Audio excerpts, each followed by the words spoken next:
G'day everyone, this is another Footyology Match Dispatch, and we're giving you a bit of a rundown on the West Coast Sydney game this afternoon at Metricon Stadium.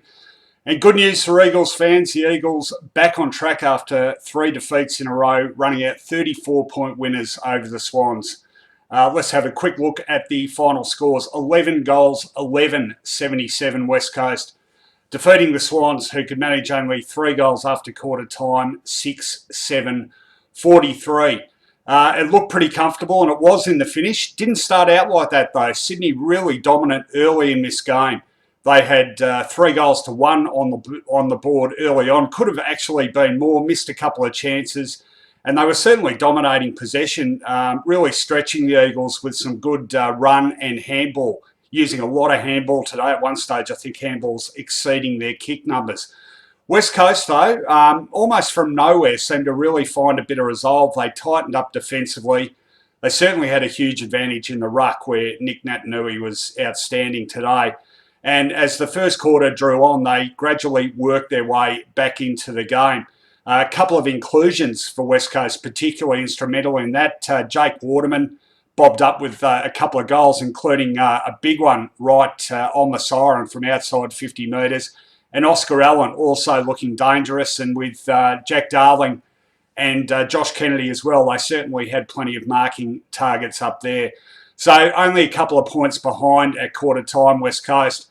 And in the second quarter, they really started to take control, led by that man Naitanui. As I said, he was outstanding today. I think in the end, winning about a dozen hit-outs to advantage to 0 for the Swans, and a really tough task for basically part-timers for the Swans in Hayden McLean, very raw to the game, and of course Alia. And the Eagles, once they started to win the clearances out of the middle, it was just a tide of possession and entries inside their forward 50. Elliot Yeo playing the midfield was great today as well, and his long kicking really made a difference to them. Look, Sydney hung in there for as long as they could. Josh Kennedy really good today for them. Luke Parker pretty handy in his 200th game. Jake Lloyd winning plenty of the ball. And they managed to conjure a goal here and there, but you always felt after quarter time like they were just hanging on. Tom Papley, who's been great for them, not as conspicuous today, and that really hurt them as well. And the dam wall broke a bit in the third quarter. West Coast piled on the pressure, could only manage behinds early on. And in fact, Sydney kicked the first goal of that third term through Ollie Florent. But then all the attacking started to pay off, and West Coast added 3 goals in 4 minutes, 1 to Jack Darling, and a couple in only a couple of minutes to Jamie Cripps, who really worked his way into this game as well. So up against it at three-quarter time, Sydney down by 21 points. And a couple of goals to Oscar Allen early in the last quarter, putting the game beyond doubt. So in the end, a really good 34-point win to the Eagles. All the precise kicking and pressure really coming back into their game. And that pressure inside 50 was particularly good. I think by three-quarter time, they'd laid 9 tackles inside 50 to just 3 for Sydney. And that ability to lock the ball inside 50, that's something that has been conspicuously absent from their game until today. So perhaps this is a turning point for the Eagles. Let's have a look at the quick details. 3 each in the first quarter. West Coast 2 goals to 1 in the second term, and just gradually eking their way on top on the scoreboard. 3 goals to 1 again in the third, and then another 3 goals to 1 in the final term.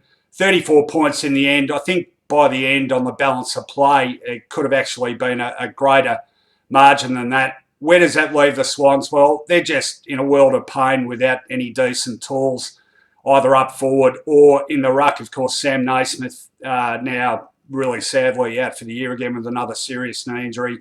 Callum Sinclair out injured today, and that just left a couple of very inexperienced ruckman up against arguably one of, if not the most damaging ruckman in the game in Nick Naitanui.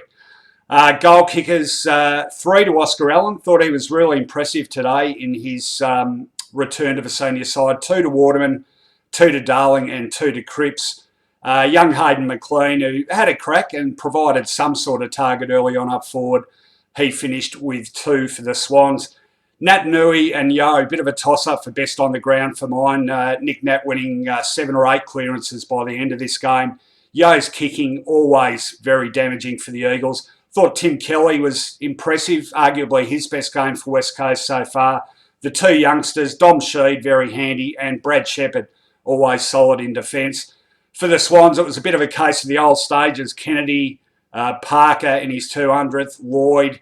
Ryan Clark did a reasonable shutdown job on Andrew Gaff, who's still got a bit of the ball, but wasn't as damaging as he could be. Jordan Dawson, a bit quiet, but when he did get his hands on the footy, used it with that long kicking of his.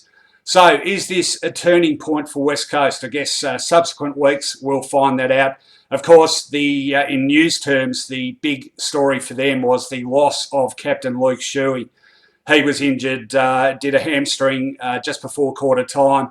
So 2 sides of the coin there. Obviously, they'd rather have him than not, but a good indicator without him that they're still capable of winning enough of the ball and winning enough possession out of that centre square. So it'll test them, but I think they might have turned the corner today, the Eagles, and might be a considerably tougher side to beat over the rest of this season.